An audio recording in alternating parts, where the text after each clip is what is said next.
सुनहरे गोबर की कथा, tale of the golden dropping story in Hindi.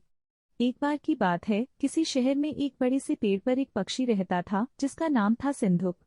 सबसे चौंकाने वाली बात यह थी कि उस पक्षी का मल सोने में बदल जाता था। यह बात किसी को भी पता नहीं थी। एक बार उस पेड़ के नीचे से एक शिकारी गुजर रहा था। शिकारी उस पेड़ के नीचे आराम करने के लिए ठहरा। वो आराम कर ही रहा था कि इतने में सिंधुक पक्षी ने उसके सामने मल त्याग कर दिया। जैसे ही पक्षी का मल जमीन पर पड़ा, वो सोने में बदल गया। यह देखते ही शिकारी बहुत खुश हुआ और उसने उस पक्षी को पकड़ने के लिए जाल बिछाया। सिंधुक जाल में फंस गया और शिकारी उसे अपने घर ले आया। पिंजरे में बंद सिंधुक को देख शिकारी को चिंता सताने लगी कि अगर राजा को इस बारे में पता चला तो वो न सिर्फ सिंधुक को दरबार में पेश करने को कहेंगे बल्कि मुझे भी सजा देंगे। यह सोचकर डर के मारे शिकारी ने खुद ही सिंधुक को राज दरबार में पेश कर राजा को सारी बात बताई।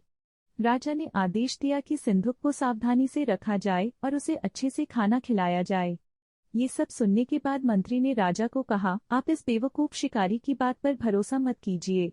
कभी ऐसा होता है क्या कि कोई पक्षी सोने का मल त्याग करे? इसलिए अच्छा होगा कि इसे आजाद करने का आदेश दें।